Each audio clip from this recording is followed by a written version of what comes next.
Paul to talk a little bit about a really exciting thing that we're doing in our dance mood study, and he's going to talk a little bit about that, and here he comes. Okay. And this is now my third time today speaking for the first time about being a researcher for University of Pennsylvania, which is an Ivy League university in Philadelphia.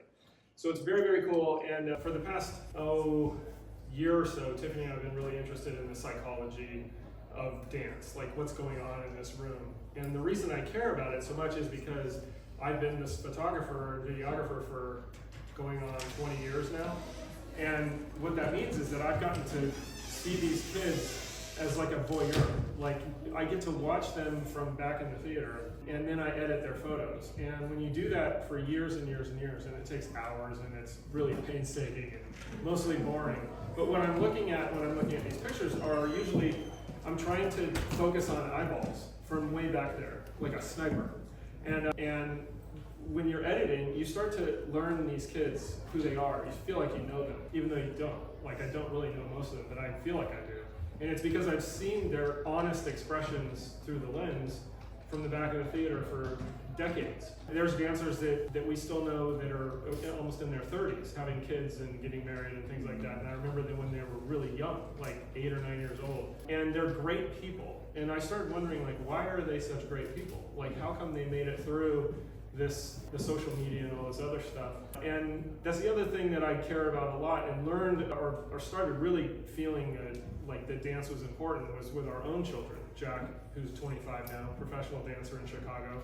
Hallie is 21, almost 22 in a couple weeks. And she's studying dance at UCSB. First of all, getting into UCSB, I think dancers are smarter than other people that aren't dancers. And we're doing research to figure all this out. And that's what I want to talk about. I want everybody to sign up for this research study that we're doing. We're studying dancer mood changes in dance class. And the way that we're going to study it is by just with a little app that has an iPad. And when the students come into class, they'll tap a little emoji that corresponds to their emotion for that moment. Then they'll tap the emoji after class. So we're hoping to prove that their mood improves just by being in dance class. And the second part of the study is called the Positive and Negative Affect Schedule, which is a survey that someone created like 10, 12 years ago that measures overall well-being of a person. And the children's version of it has words on it like sad, and it'll have like 5 choices. How often have you felt like this? You know, very much, never, always, sometimes, whatever. You know, so there's 5 little things. And so it measures their overall well-being. And we're hoping to prove that dance class for kids improves their overall well-being, not just in the classroom, but years and years and years after they actually dance. So it's a longitudinal study that's going to go on forever in our studios. So there's a consent form that looks like this. Like you basically just scan this QR code. They're posted all around out there. And what you do is it's just a DocuSign. It's just a parent consent form that says, yes, you can ask my kid their mood. It's very official with the University of Pennsylvania. It's actually the School of Medicine at Penn. So it's actually a pretty big deal. It took us months to get approval, months and lots of documents and stuff like that. So we're really excited and proud to be able to do that, and we're hoping that you guys all participate and that we can write a research paper that is published in a scientific journal at some point that gives the whole world an understanding of why dance is great for kids. And it's not just any sport.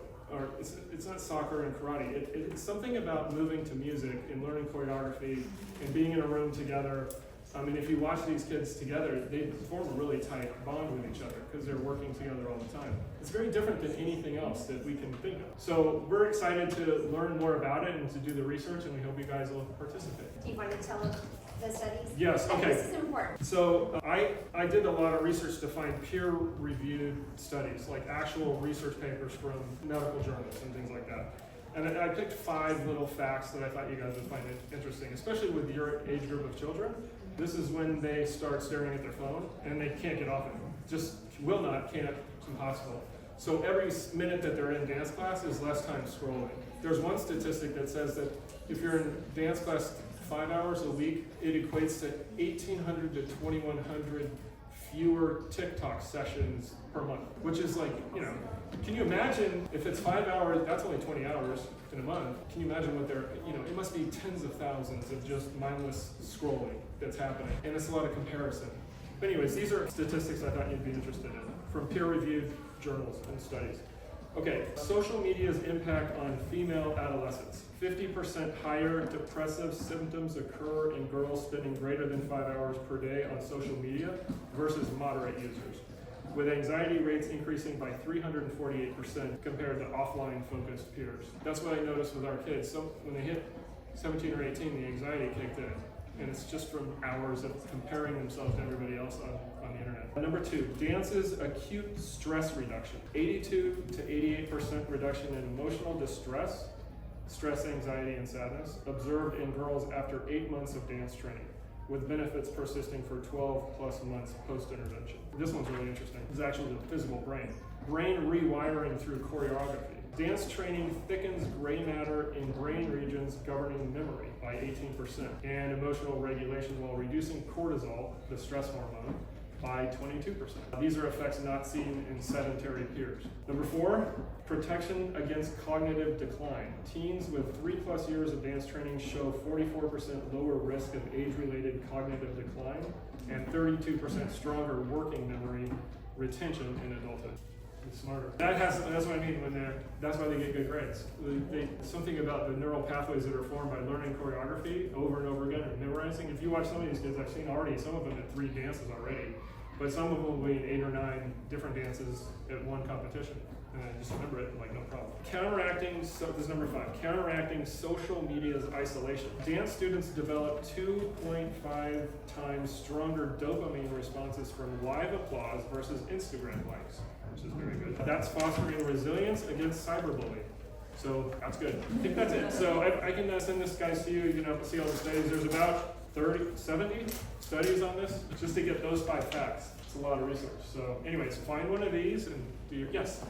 Can you let us know if we have successfully submitted those forms? Just so that we make sure that we got it completed. Yeah, once you fill out the DocuSign, it comes to me and I have to sign it. And then once I sign it as the person obtaining the consent, then you get an email back and you actually get the document. So we've already had a lot of people already sign it. I just do that all day is like sign consent. I hope you guys will participate. Thank you, Paul. Thank you.